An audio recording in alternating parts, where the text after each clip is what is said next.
what you will see also when you go to the vast majority stores, that there are very few wines that are under 90 points. If everybody gets the silver medal, what does the gold mean? I mean, it's just, I find it the absolute wrong way to go about buying wine. I don't buy wine by points. I don't sell wine by points. I really don't know what points mean. To draw a parallel here in Savannah, William J., great architect. I can't look at the Owens Thomas house and say that's a 95 points, and then look at the Scarborough house and say that's a 79. They're different. They're not. It's not an absolute scale. I think a lot of people look, so it's 95 points. Well, what does it mean? And is it relative to, it's a 95-point Chardonnay from Burgundy? Is that 95 points for all wines ever made, or just wines from one region, or wines from that vintage? Or it's not an absolute. So I think oftentimes I think it undermines people's own judgment.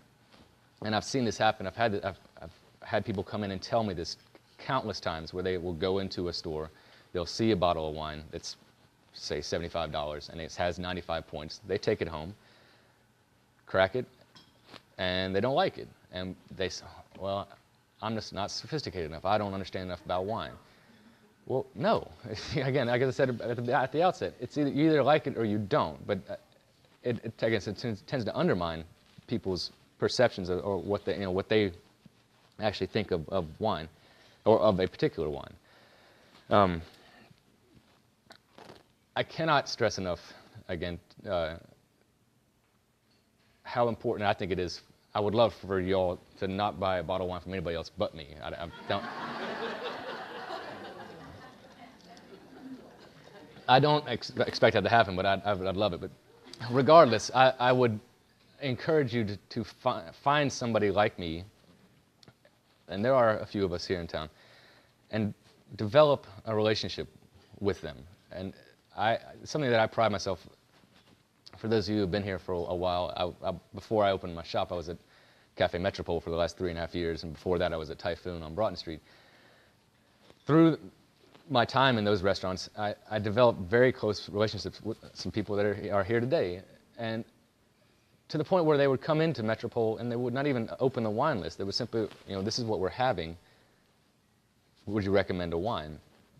I take that very seriously. I'm very proud of the fact that people trust me, but that's the whole point. This is what I do. And you don't go to the corner mechanic to get brain surgery. You go to the brain surgeon. So, not that what I do is brain surgery. It's not, but this is what I am.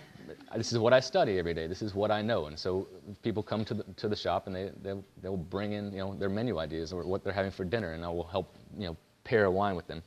But I think it is absolutely essential that you develop a relationship with somebody, because that's how you learn, and it's actually if you think about it, it's in your interest, time and money. You can go into a superstore and look at 10,000 different wine labels. I don't know what that does for you. Not much for me. But the fact of the matter is, how long would it take, in time and money, to go through all those wines to find the 25 or 30 that you really should be drinking, and that really would benefit the food that you're having? The last thing, and I don't know if there's anybody that owns any stock in Food Lion here, but I'll apologize if I offend you.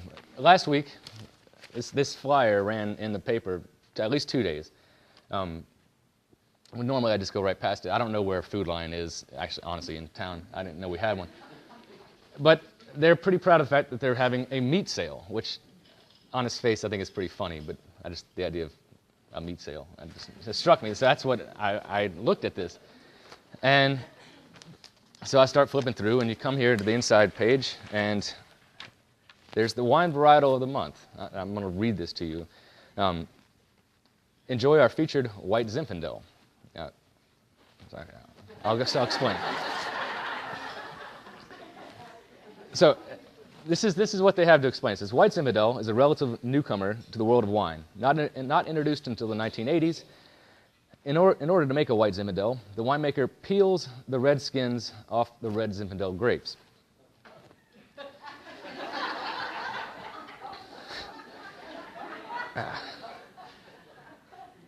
Without those skins, The resulting wine is light in color, sweet in flavor, and without the harsh, rich flavors found in red wines. This is how blush wines are made. White Zinfandel is a pale rose wine color that is very sweet, which pairs well with fruit, cheeses, salads, and light dessert. Or you can just enjoy this refreshing sweet wine by itself on a hot summer day. This is patently wrong, and this gets to the point. This is why, this is what I combat every day, is this sort of misinformation. I can assure you, unequivocally, he does not peel the skins off the grape.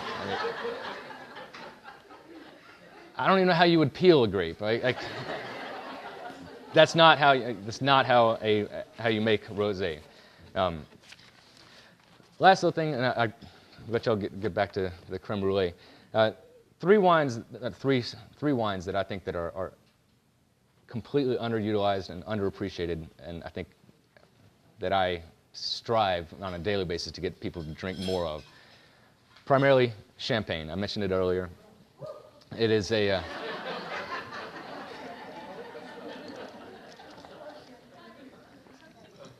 champagne, again, is a particular wine, comes from a particular place, and really cannot be replicated anywhere else in the world. Unfortunately, the vast majority of people treat champagne as a celebratory drink, for a toast or a wedding or whatever. I'm of the opinion that every day above ground is a day to celebrate, and so I think drink more champagne. It is, again, probably the most food-friendly wine, second maybe only to Riesling, and that's the next one I'll get on. Just a little side story. And actually, champagne and Riesling both, I'm sure most people here have been to Elizabeth. If you haven't been to Elizabeth on 37th, you need to go. Gary and Greg are heroes of mine. They're mentors. They've forgotten more about wine than most people will ever know. But their knowledge of champagne and Riesling are phenomenal. To celebrate our birthdays or anniversaries, my girlfriend and I would go there for dinner. And one year, not long after I started the shop, I was a little strapped for cash, and so couldn't afford to go to Elizabeth. It's now defunct, but John Baker over at Queenie's is a good friend of mine. So I'm trying to figure out what to do for her birthday. And so I go talk to John and brought him some a casserole dish and some little souffle bowls, and he made little individual mac and cheese and specially selected these pieces of chicken, fried them, put them in a picnic basket.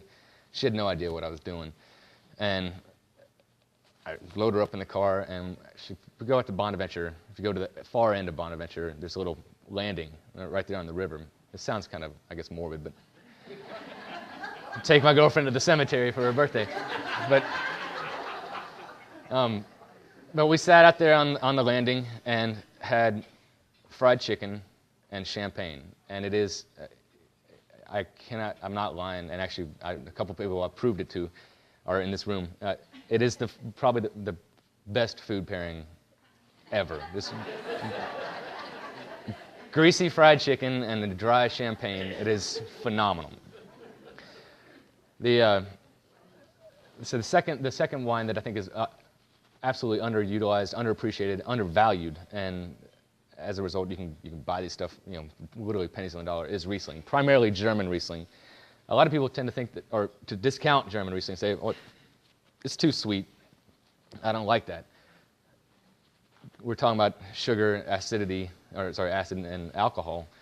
The beauty of German Riesling is the balance. It is that it does have sugar, residual sugar to be sure, but it's got bracing acidity. And when you take the wine, it finishes clean. And those two cancel each other out.